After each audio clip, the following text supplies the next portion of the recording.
Welcome to Down the Road again with me, Joel Heitkamp. Got a big lineup for you today. We're going to head to Williston where there's a big vote going on in Williams County. We're also going to get a chance to visit with Mark Watney.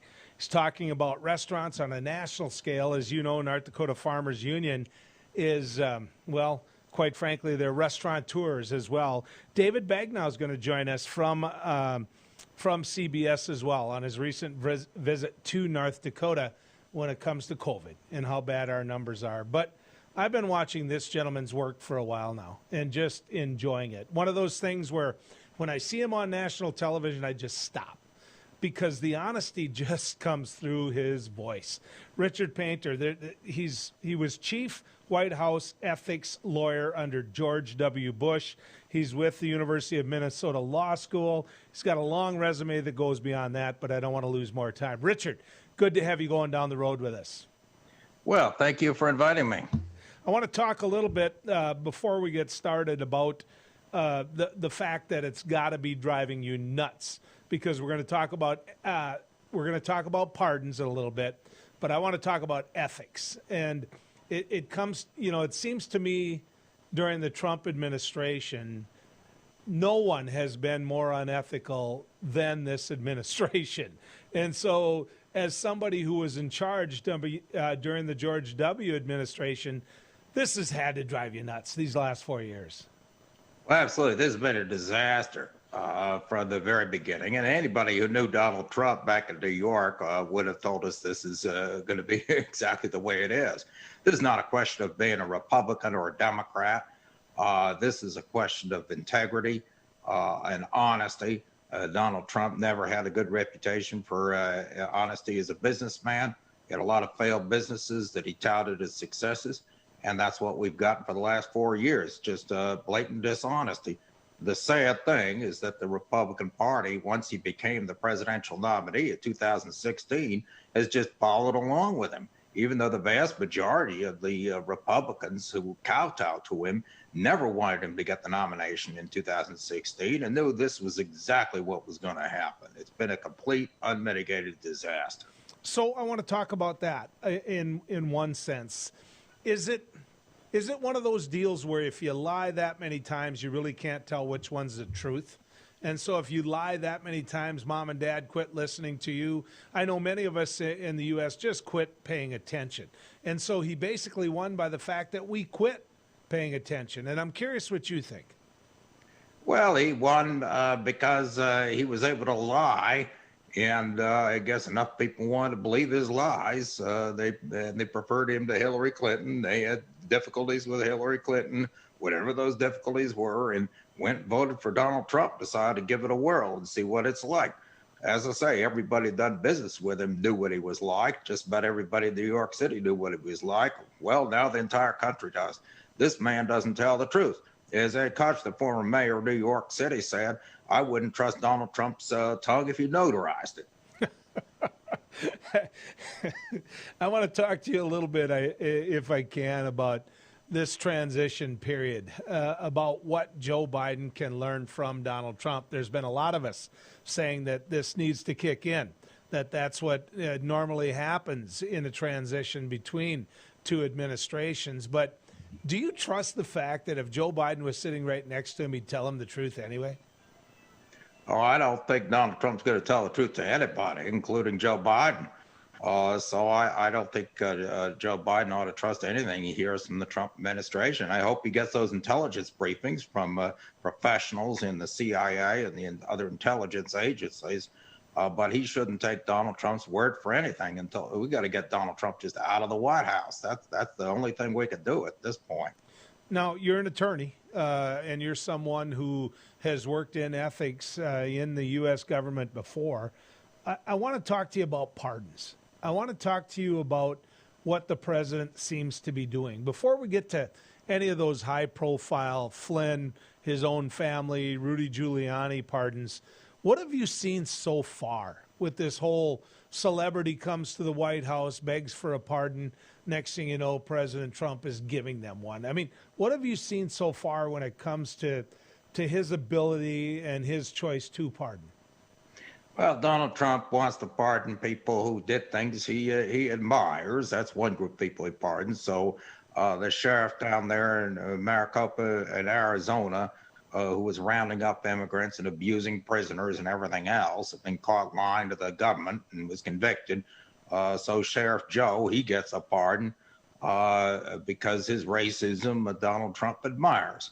Another person who got a pardon from Donald Trump was Scooter Libby, the former chief of staff of Vice President Cheney, who lied to a grand jury in an investigation to cover up for some wrongdoing in the administration. Well, that's certainly something Donald Trump admires. Someone who's willing to lie to cover up for the president or the vice president or his staff. So Scooter Libby gets a pardon.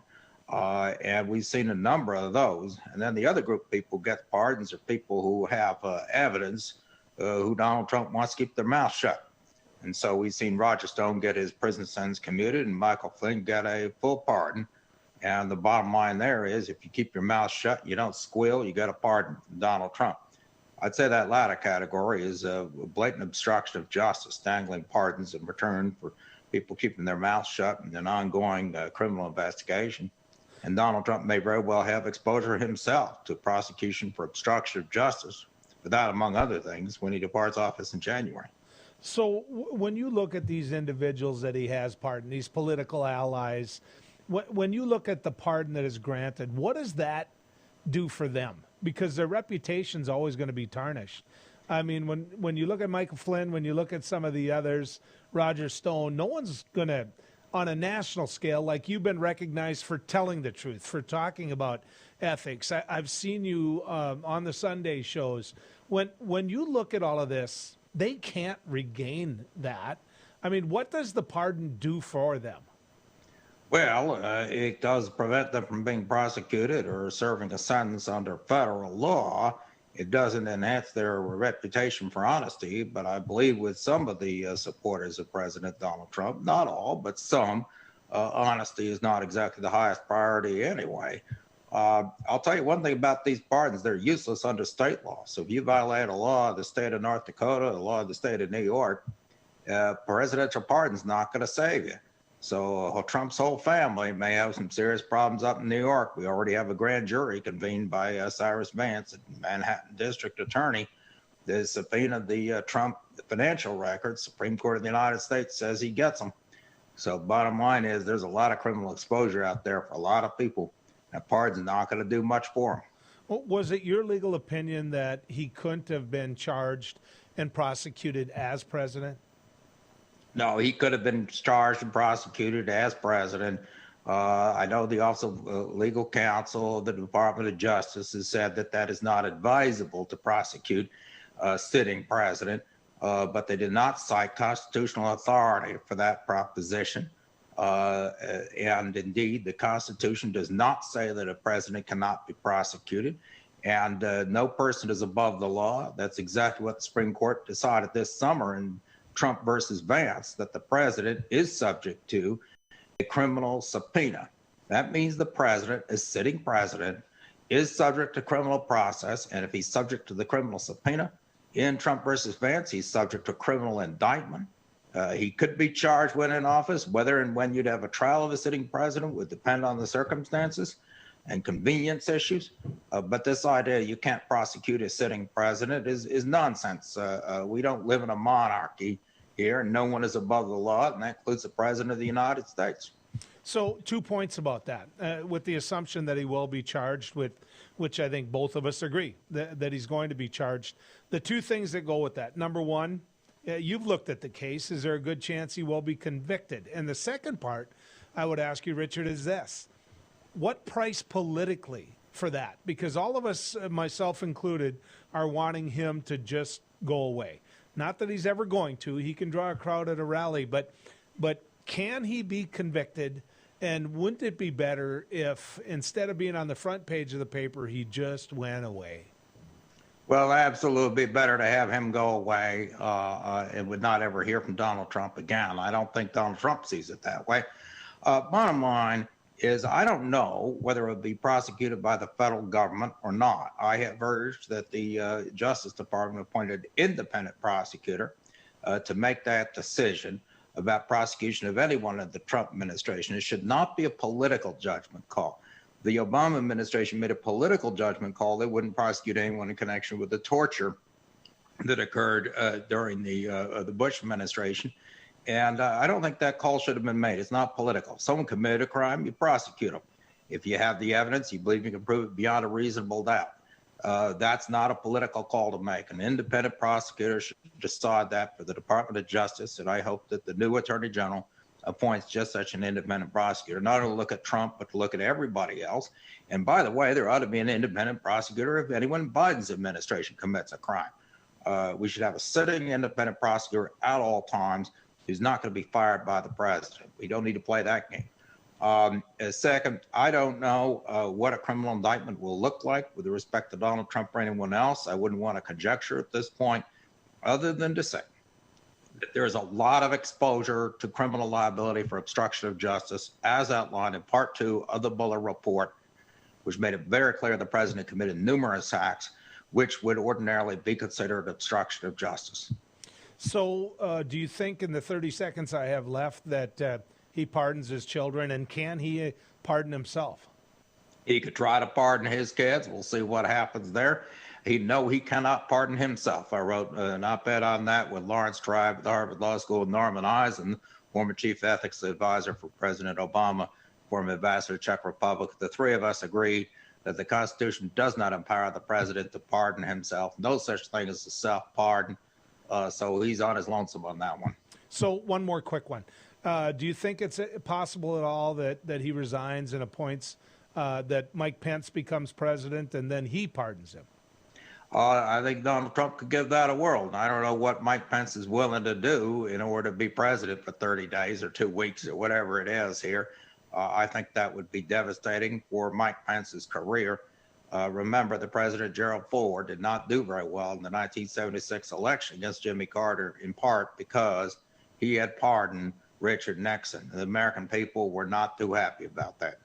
Richard, thank you. Thank you for your time. I appreciate you coming down the road with us. Thank you so much. Thanks for having me. When we come back, Abby Kemp's going to join us. We're going to head to Williams County right after this. Howdy, folks. It's a Caroline Cafe. I reckon it's time you're due for a hearty meal. So saddle up for the day with one of our Hey Boston breakfast and homemade soups. Fill your grill at our salad bar. Sink your teeth into our famous Caroline burger and barbecue ribs.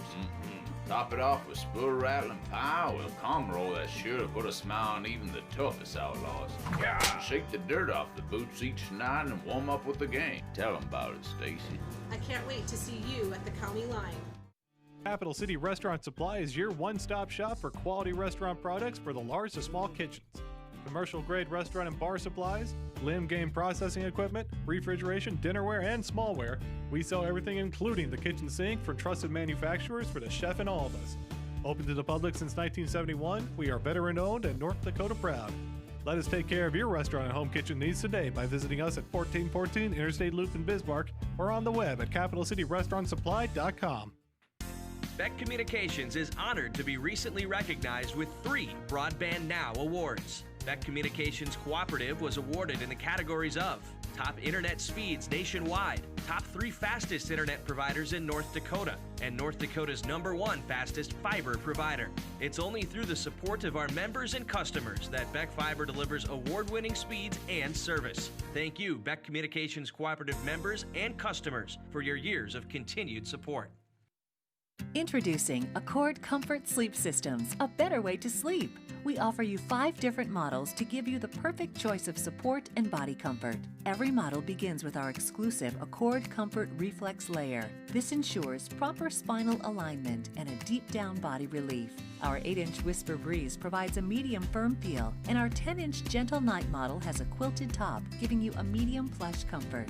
Both use Outlast fabric on the top of your mattress, ensuring that your body temperature is not too hot and not too cold. Our Copper Rest Sleep Series is our premier mattress, offering your choice of firm, plush, and luxury plush. Every model uses copper-infused gel latex and provides all the health benefits of copper. Accord Comfort mattresses are handcrafted in the USA and come with a 60-night sleep guarantee. You're going to love sleeping with us. Order today exclusively at accordsleep.com or Tom's Home Furnishings in beautiful downtown Harvey. Is your business phone system outdated and expensive to maintain? Most large VoIP companies leave you on hold or struggling through online support and training for your employees. With Beck Connect, you always have fast, friendly, local support. Familiar faces with the know-how to keep you connected. Take advantage of the newest technology in voice calling, video conferencing, and virtual meeting rooms. Beck Connect gives you all the features you need with no upfront investment and no obsolete hardware or software ever again. Simplify your communications. Choose local. Choose Beck Connect.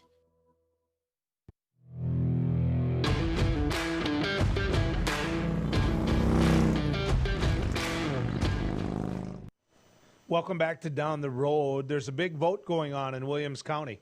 That vote is to decide whether or not District 8, which if you think of District 8 school district, think rural. It's safe to say think rural, even though part of that touches Williston itself. And if you think of District 1, think of Williston itself. Now, District 1 has a high school. District 8 does not have a high school. District 8 sends their kids by tuition to Williston High School. Now, I could get into the details of why I personally believe a merger is needed, but that's best answered by Abby Kemp. Abby, good to have you going down the road with us. Thank you so much, Joel, for having me. You guys have worked hard to get to this point. Tomorrow, which is when the vote's going to be held, describe to people what this vote's all about. Yeah, so I'm part of the Williston Yes Committee of District 8 and District 1 patrons that are working hard to make sure that our two districts can come together as one and better serve our students and community. And some of the benefits of this reorganization is that, first of all, both school districts are struggling to pass bonds, and it'll be a lot lower of a tax impact to individual taxpayers as one district with only like a 9.07 mil increase compared to if trying to build each separately. It's about a 17 to 18 mil increase separately. So, and then, oh, I'm sorry. Go ahead, Abby. Yeah, no, that's okay. I have a lot to say. No, go ahead. You're here because you know the details. Go ahead. Yeah. So there's two more big, huge topics, and the lower taxes for all is huge. District 1 will see a decrease from 126 mils to 114.69 mils, and that will be slightly higher than District 8. They're down at 95 mils because District 1 will be paying the sinking and interest of the WHS bond. And that's so that District 8 doesn't have to pay a single penny, yet have permanent access. Like you highlighted earlier, they don't have a high school, and this would grant them permanent access to a proven curriculum, proven extracurriculars and electives for those high school students to finish off. And then District 8 is a little more unique. Their taxes will go from 84.54 mils to 95 mils, which is a smaller increase than if they were to say separate. They would have to go up to 108 mils in order to maintain current funding or lose out on about $4 million. So those are huge reasons. So when you say if they were separate, right now you're taking their kids in Williston. And Correct. So there's a tuition that's being paid. What's interesting to me is that the students, the numbers continue to grow, even though there's been a slowdown in the oil development itself, which tells me that this isn't like a normal boom bust kind of a thing going on in the Williston Basin, that people are there for the long term. Is there going to reach a point where District 1 says to District 8, which is just, K8, that, look, if we can't collectively do this together, we're running out of space. We're running out of time. We can't accept your kids anymore. Is that on the table? That is a reality. Actually, right now, they have a 1-year agreement, District 8 does, with District 1, upon the contingency that they will continue to collaborate. So if this reorganization fails, District 8 and District 1 will have to go back to the table and decide the fate for those high school students. And like you said, if there's just not enough room, District 8 is going to have to fund their own high school, and it's going to be expensive and it's going to be difficult. And I've talked to the families of those, District 8 high school students, and those students want to finish out with their friends. They want to finish out with the sports and activities that are so readily available to them. So this is a really big deal for those families. So it's my understanding, and if I'm wrong, you go ahead and correct me, but to get this vote in front of the people, a couple school board members from District 8 had to say, let's do this. Let's let the people decide. Now, they ran specifically on that. They got on the board. They voted to put this in front of the folks, which ticked off some no voters in District 8. What price did those school members pay? I mean, did that really divide the District 8 community? I don't think it necessarily divided the District 8 community. I think there was already, two sides of let's go with K-12 and let's pursue collaborating with District 1. I think it just brought it more to light, brought it more to the table by having that recall election. And the people voted, the majority want to move forward collaboratively instead of continue, as some have said, beating a dead horse and getting nowhere. Okay, so when I think of property poor, I think of Williston. Housing values might have gone up, but the fact is you're confined. You've only got so much land, which means you only have so much growth. When I think of property rich, I think of District 8 because, there's oil wells. They can be evaluated at certain levels. There's a lot of ground there that future can be developed. How much has that weighed into all of this? The taxable valuation? Yeah, so it is kind of interesting when you say District 1 is absolutely property poor. We only have 16 square miles to levy from and 4,200 students to educate. And then District 8 has around 700 students and then about 1,200 square feet of taxable valuation. And so what's fascinating in having the two differences between the districts is we both struggle to pass bonds. And so that just goes to show that what we're doing isn't working. And by collaborating and combining that taxable valuation, it'll not only help, obviously, the District 1 taxpayers who are maxed out at 126 mills, but it'll also help District 8. There will be more people to pay those taxes. All right. We only have a little time left. Here's the reason that I asked you on to make sure you get a chance to do this. Tell people why to vote yes. Yeah, this is huge for our community.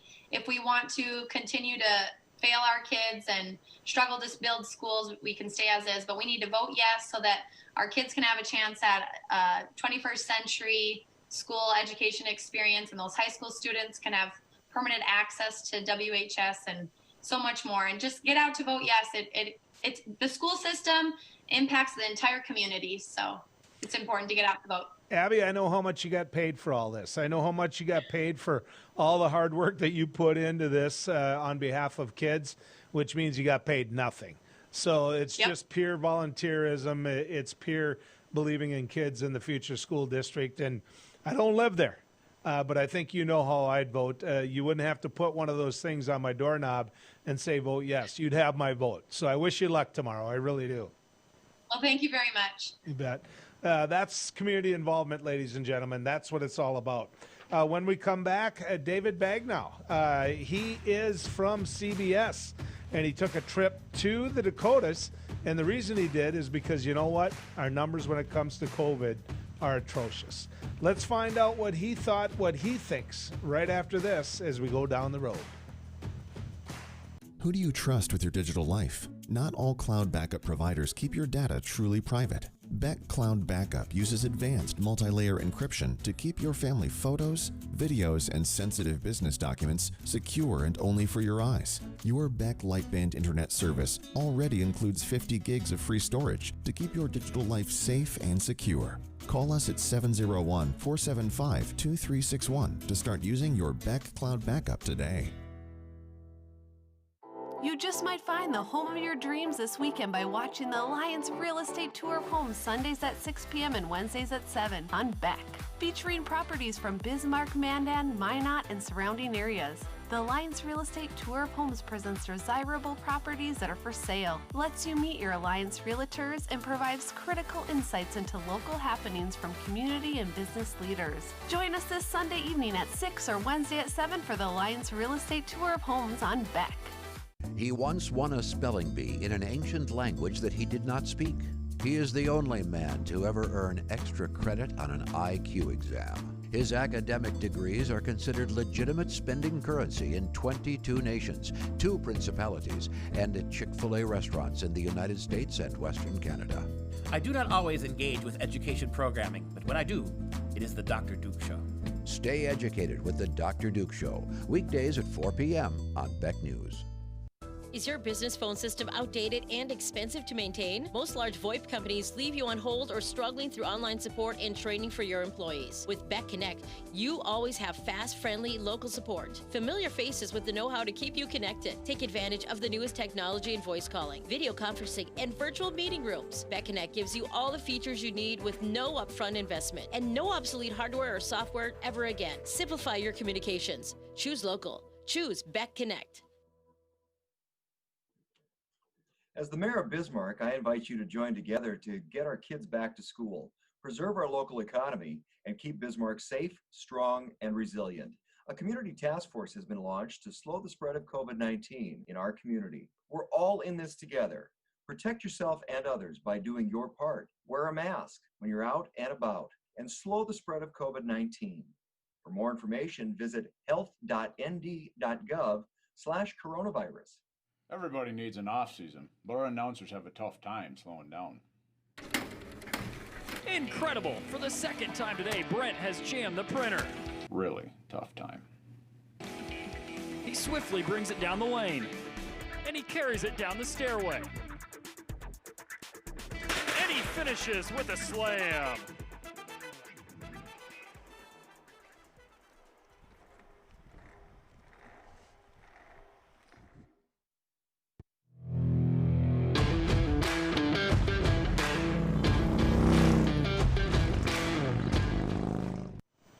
You know, every now and then you get a chance to meet someone that just so impressive, so impressive. CBS and their morning show came to the Dakotas, and that's because we were on the news on a national scale, which we never wanted to be on.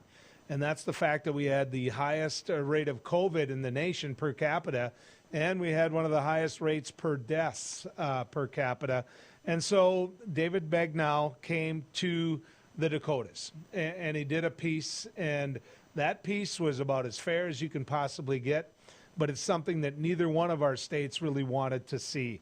David joins us now on Down the Road. David, good to have you on.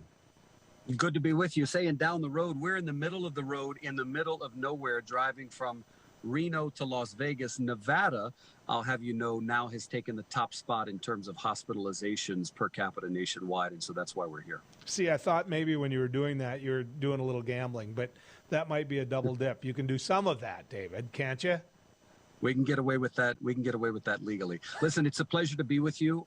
You were kind enough to be interviewed when we went to North Dakota. I remember saying to someone, who is someone we should hear from? And they said, the only Democrat in North Dakota. And then they started laughing. And I said, well, who is that person? Man, woman? They said Joel Heitkamp, #1 radio show, but man, people give him an earful. And I said, well, I want to meet him and I want to hear from him. So thank you. They do. They did it all over again today. People just completely ignoring the fact that masks matter and that social distancing matters. They argued the science of it again on my radio show today, and they pointed as an example of all of that is the fact that Minnesota's numbers are growing, and Minnesota does have a mask mandate. And David, you must be hearing some of that out there in all your travels and all your journalism.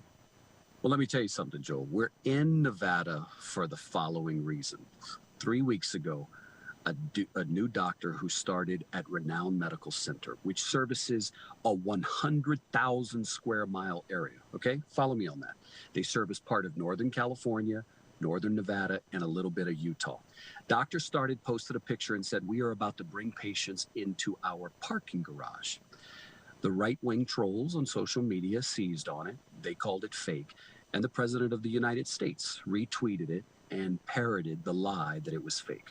So when we called the hospital, we said, hey, listen, can we go inside? Can we see it? They said, we'd love for you to come see it because we want people to know that it's real. And so that's where I was standing this morning. And I actually said on television, if I could take the trolls here and walk them through it, I would. Because listen, Joel, the majority of people in my experience of 8 months every single day talking to family members who've lost loved ones. Most people get it. They know it.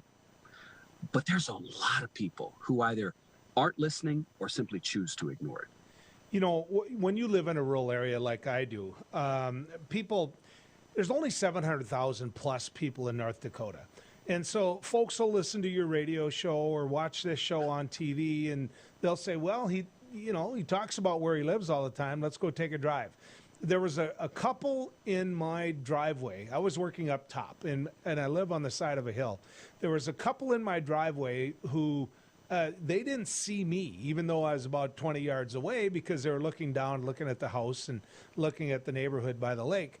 And so I walked up to them, not up to them all the way, but said, hey, how you doing? Just wanted to say hi because they were kind of curious where I lived. They rushed to put their mask on. They said, oh, well, we're socially distancing. I said, no problem. I was always going to stay right here. That couple was in their 80s. Okay. They were out for a Saturday drive in their 80s. They get it. If I went to the gas station 20 minutes after that, David, they wouldn't be wearing a mask, which makes me beg this of you. Tell me what you saw, if it mirrors that. What did you see in the Dakotas? So in the Dakotas, I'll never forget this. First night we got there, it was a Saturday.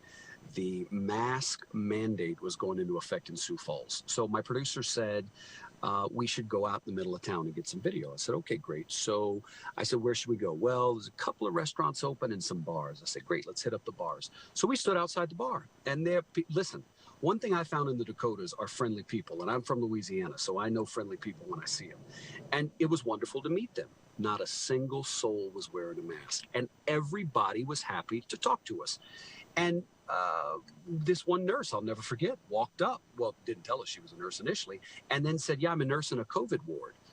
And I said, and I don't want to shame her. I don't find any effectiveness in shaming. And so I said, I just want to get this straight. So you're a COVID nurse, you take care of patients, you get it, but you're about to go into that bar without a mask. And she got it, Joel. She got it. And she ended up not going in. And we interviewed a couple of other people, and we put that story on television Monday, and good Lord, was there a reaction. And in a way, 98% of it was like, wow, that was shocking. There was that 2% that was like, shame on you because you went to bars, so what did you expect? Or shame on you, you're lying because the rest of us are wearing masks. But in reality, all we did was show South Dakota to itself. We just kind of put a mirror in front of people, and we said, hey, see yourself? This is what you're saying. This is what you're doing. All right, that was Sioux Falls. We made our way to North Dakota, and I saw more people wearing masks, especially in the downtown area, which was so beautiful. I saw more compliance. We didn't go to the ranches and the most of rural areas in South Dakota, but a lot of just in the 2 days we were there, I would say a majority of people were not wearing masks. And you have to be careful with social media, Joel, because a lot of people on social media, I would argue, are the more liberal ones who are more compliant. A lot of the conservative folks who think it's a joke and don't want to comply for whatever reason, they're not on social media. So you can't take Twitter as being the majority of folks. Yeah. So, I waited to see the piece. Obviously, I was in the piece with you, and I wouldn't have had to have waited much because I watched the show. My wife and I enjoy it. But here's what I saw. I saw some individuals that had come, and this was after your piece when they go back to the, to the hosts and the anchors. I saw them looking at each other, not kind of throwing North Dakota, South Dakota under the bus, but basically shocked. So you see the world. You see the United States as a whole. Right now you're going from Reno to Vegas. Yep. What do you see in places other than North Dakota? Well, let's talk about big cities where I live, right? So I live in New York City. I live in that liberal bubble, as people like to call it. And they say, look at New York City. Well, let's talk about New York City. New York City had the worst of it early on, right? The nursing home deaths were through the roof. The community hospitals in Queens there were people in the halls laid out on cots. It was the worst of the worst. And what did they do? They clamped down harder than anybody else. And New York City became the safest place to be for month after month after month after month. Now it's starting to tick back up, and they're talking about imposing more restrictions. Let's talk about Florida. I spent 2 months in Florida. You know why? Because the cases were through the roof. Now, that's a governor who says no mandates, no masks, nothing, live your life. Florida had a really rough go of it for 2 months. Now they've kind of come on the, it's gotten better. My experience has been in areas where there were mandates, it seemed that things got better for the most part. Sure, can you pick an incident in America where a mandate was imposed and restrictions were imposed and things didn't get better? Sure. But let's talk about Brookings, South Dakota. I was in, Joel, I was in Sioux Falls, and they said, hey, did you hear what happened in Brookings? I said, no. They said, well, they got the lowest infection rate in the state. I said, really? So I went to Brookings and I spoke with Nick Wendell, a city councilor, guy who took our call and said, come on by. Guess what Brookings is doing? Mask mandate, occupancy limits in restaurants. They have South Dakota State University, and so they have a mask mandate there. Plus K through 12 has mask mandates. Just look at their numbers and look what they're doing. I'm not a scientist, but I'm saying based on what they're doing, they are the best and the safest place to be when it comes to infection rate in South Dakota. That's just some examples. So in the couple minutes I have left, I mean, this is a window. David, there's light at the end of the tunnel, as Dr. Fauci said. Amen. If we can just get tougher between now and then, when we're all taking that shot, and I got in trouble didn't get in trouble, but I used the word keister when you were interviewing me. If we can just wait till I get that shot in the keister, David, it's not going to be that bad. It's not that big a price to pay. Listen, let me tell you something. Do I want to be the first to take it? No, I'm not going to sit here on some high horse and tell you I'm ready to. I sure want to see how it is for everybody else too. I get maybe a reluctance. It's a new vaccine. Okay, fine. Got it. But a lot of very high profile famous people are going to take it to let you know that it is safe. Plus it's gone through vigorous months and months of trials to get to this point. Let me say this, Joel. When you go to the doctor and you get diagnosed with something, do you fight the doctor? Do you insult the doctor? Do you go home and say the doctor's full of you-know-what? Sure, you can get a second opinion if you want. Don't take my reporting. Go watch somebody else's reporting. And you're going to see it's pretty darn consistent if you're watching the news. Now, if you go watch commentary, and look, in all fairness to you, you are a commentator. You're not a journalist, right? You're giving your opinion on the news. So if I'm going to watch you, I'm going to watch you, but I'm going to understand that that's not the news. You need to understand that when you come to us, you're going to get the news. Now, you can take your opinion on it, but you're going to get the news from us. Don't fight us on the news. It's the news, whether you like it or not. The facts don't care about your opinions. I would add this. You know what people like you are doing is as big of a service to this country as anything else. Getting word out. You may never convince that 30 in the Dakotas, 50-60% of people of how serious this is, but everyone you convince is somebody that you potentially saved. So David, thank you for that. Thanks for giving your time. Thanks for sitting there on the edge of the road in Nevada. I appreciate it. Just know that I love North Dakota. Merry Christmas to all you guys. You bet. Merry Christmas to you. When we come back, Mark Watney's going to join us. Now, Mark is the head of North Dakota's Farmers Union. North Dakota's Farmers Union are restaurateurs. They know what it's like to take food from the farm to the table. And quite frankly, this PPP program needs to pass because they know that every level of that is taking a whooping. And so to sit there and see Congress not do its job, well, Mark Watney's willing to point that out and ask them to do better. We'll talk to him right here down the road.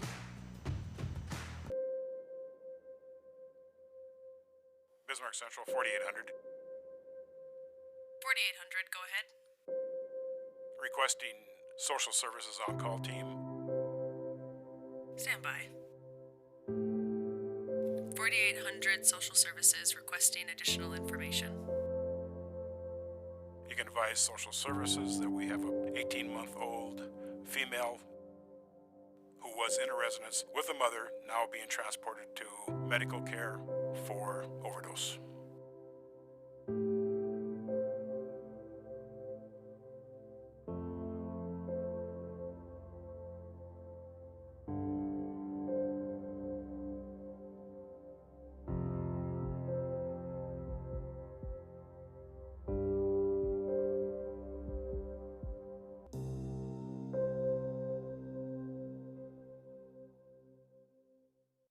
Trusting your digital life to faceless tech giants can be risky. Will they keep your family and business information truly safe from prying eyes? If you subscribe to local Beck Lightband Internet service, you already have Beck Cloud Backup. Beck Cloud Backup is the safest, most private cloud storage for all your family memories, schoolwork, and business documents. Call 701-475-2361 to start using your free space on Beck Cloud Backup today. You just might find the home of your dreams this weekend by watching the Alliance Real Estate Tour of Homes Sundays at 6 p.m. and Wednesdays at 7 on Beck, featuring properties from Bismarck, Mandan, Minot, and surrounding areas. The Alliance Real Estate Tour of Homes presents desirable properties that are for sale, lets you meet your Alliance realtors, and provides critical insights into local happenings from community and business leaders. Join us this Sunday evening at 6 or Wednesday at 7 for the Alliance Real Estate Tour of Homes on Beck. Today's households have more digital devices than ever before. More links to family, business, education, and entertainment. Beck Communications spent over 10 years building North Dakota's fastest fiber optic internet service. Beck Lightband Internet, outpacing speeds in large cities nationwide. Lightband Internet handles all your digital needs without throttling your connection to the world. Beck Communications, valuable digital connections in rural North Dakota. Howdy, folks. It's a County Line Cafe. I reckon it's time you're due for a hearty meal. So saddle up for the day with one of our Hey Boston breakfast homemade soups. Fill your grill at our salad bar. Sink your teeth into our famous County Line burger and barbecue ribs. Top it off with spur rattling pie with a combo roll that's sure to put a smile on even the toughest outlaws. Shake the dirt off the boots each night and warm up with the gang. Tell them about it, Stacy. I can't wait to see you at the county line.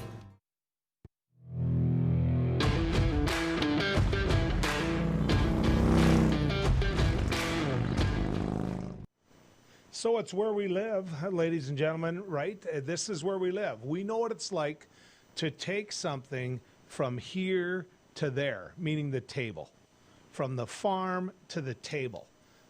We can use anything we want as an example. We can use livestock, we can use row crops, we can use small grains. But we know what it's like to take something from here to there. The North Dakota Farmers Union certainly knows. They represent people at all different levels. Let me give you an example. The North Dakota Farmers Union knows what it's like to sit there and represent and back and work on behalf of a rancher who in a couple months could find themselves calving, right? Out there taking that herd and making sure that every one of those calves make it, because someday they're going to be butchered.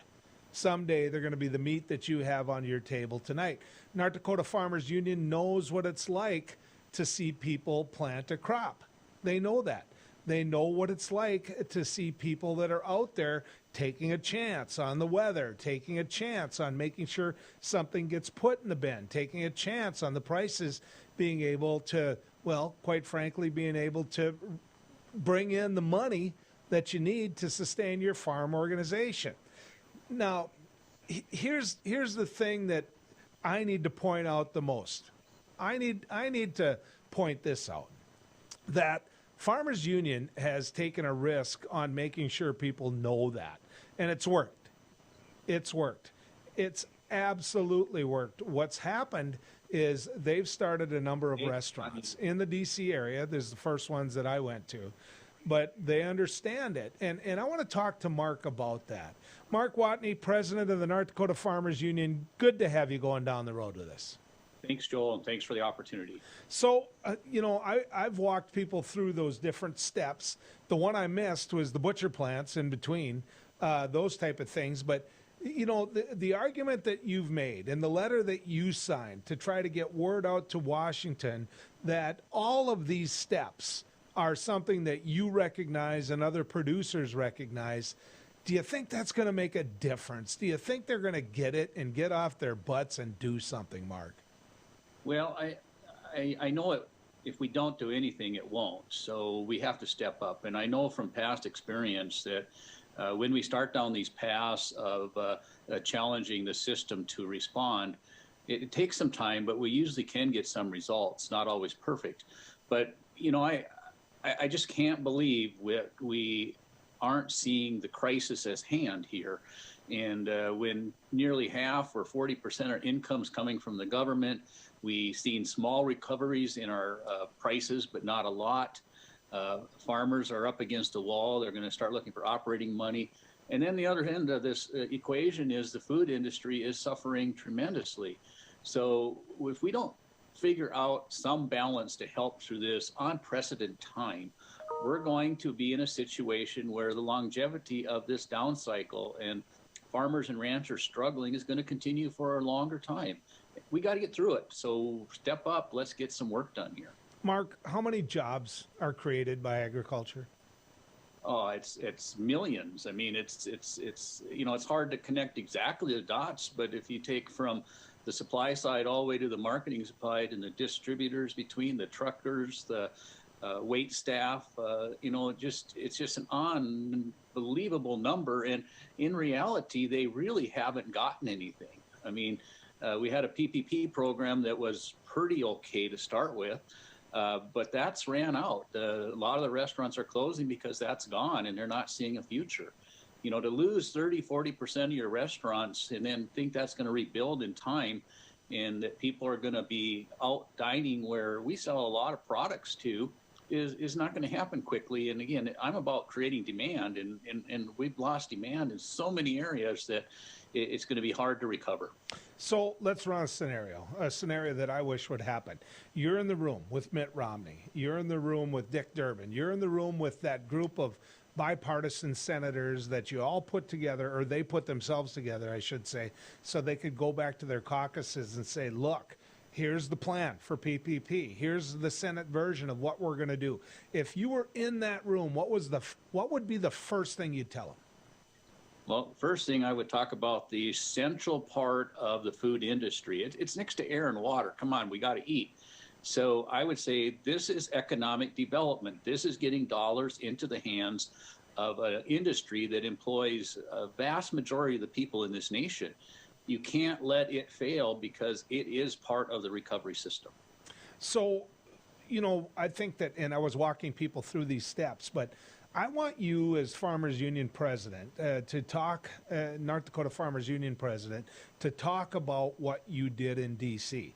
And it mirrors what you're trying to get out, which is by the time you sit at that table and you get a great meal, the point has been made of where it came from. Walk people through what you did. Well, we started down this path of connecting the consumer to the farmer. And we wanted to somewhat own a system where not only could the farmer benefit, but the consumer could learn an identification program that they would know where their food came from, they know it would be safe, and they knew the quality was going to be there. So to do that, we had to come to some type of a retail outlet. In this case, we chose a restaurant. And we went out and searched for as many products as we possibly can secure directly from family farms and ranchers that grow it in the United States. And we're 80-90% pure on that. We do very well on it. And we share some of that earnings with the people. We've added to our first restaurant 6 more restaurants. We've added a truck system that drives from North Dakota carrying sugar and honey and we pick up flour products out there. We're picking up in Kentucky. We pick up in, we have some stuff out of Michigan where bacon came from Cloverdale. We got bacon coming out of Wisconsin. All these things where we can tap into an industry that supports our family farms. We're delivering product and we're kind of eliminating the middle person in a sense, but we're doing it in the light of helping farmers and letting the consumer have a much better, higher quality, safer product. Have you had to lay people off? Well, when we closed down in Washington, D.C., we pretty much laid almost everybody off for that window of time. We're back to about 75% employed. But what we're doing is we're attempting to kind of play out how long can we survive with the sales we currently have. We've added home delivery. We've added actually grocery stores for essentials at the restaurants. We have pickup, curbside pickup. Running about 50% sales. So some of our restaurants, you know, maybe can make 6 months, some maybe 12 months, but we're running out of time. And we've seen maybe 15, 20% of the restaurants around us already close. So if you really don't think that that's going to happen, it's happening, and it's getting really, really tough. That's the reason I asked. I asked because of this. We've been talking about farmers and ranchers and all of that, but you could be a host, you could be a server, you could be somebody back there washing dishes in D.C. at one of your restaurants, and you find yourself out of a job. PPP is needed for them as well, Mark. Exactly, and we're running, we're only paying about 75% of the salary level we were before. So they're all taking it. They're all pitching in, trying to make it survive. So these folks need help, and I wish we could give it to them, but we simply got a cash flow to keep them jobs. Mark, thank you. Thank you for what you're doing. Thank you so much for making sure you sign that letter. Hopefully it'll get people's attention, and hopefully it'll get them off their butt. Thank you, Mark. Appreciate it. Thank you, Joel. Mark Watney from the North Dakota Farmers Union. When we come back, some closing comments. Want to talk a little bit about PPP. Want to get a chance to visit with you as well about, well, quite frankly, what we're seeing going on in politics on a national scale. Why are they against a relief package? What can happen? What do we need to have happen to make sure we get that relief package? Let's visit about it right here as we go down the road. Beck Lightband Internet is the fastest internet service in North Dakota, outpacing speeds in the largest cities nationwide. Beck Communications planned and built Lightband Internet to bring you a superior, more valuable customer experience. We connect you to family, business, education, and entertainment without restrictions or speed limits. Beck Lightband Internet handles all your digital needs without throttling your connection to the world. Beck Communications, valuable digital connections in rural North Dakota. He once won a spelling bee in an ancient language that he did not speak. He is the only man to ever earn extra credit on an IQ exam. His academic degrees are considered legitimate spending currency in 22 nations, 2 principalities, and at Chick-fil-A restaurants in the United States and Western Canada. I do not always engage with education programming, but when I do, it is the Dr. Duke Show. Stay educated with the Dr. Duke Show, weekdays at 4 p.m. on Beck News.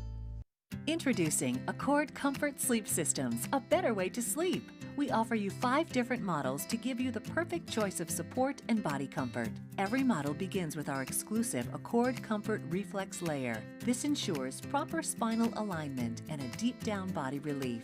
Our 8-inch Whisper Breeze provides a medium firm feel, and our 10-inch Gentle Night model has a quilted top, giving you a medium plush comfort.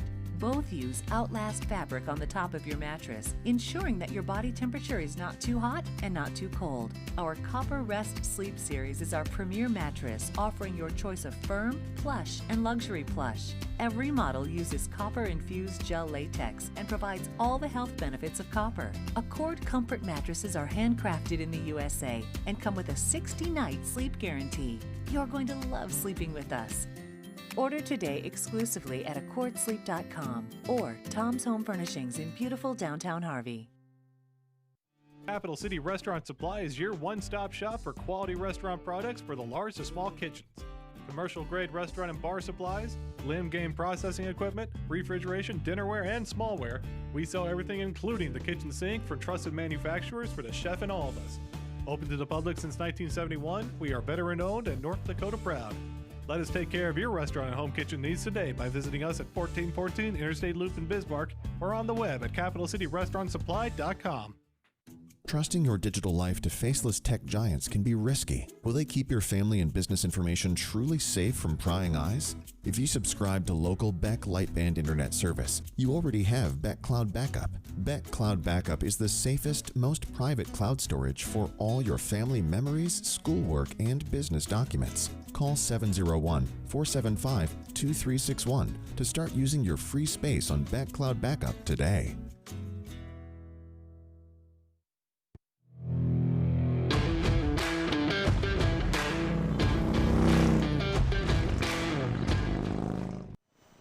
You know, folks, it's always good going down the road with you. Why haven't they gotten PPP done? Why haven't they? Well, there's all kinds of people out in D.C. There is. There's lions, there's tigers, there's lionesses, and there's tigresses. I just want to point this out to you because they don't always work together. They don't always work together.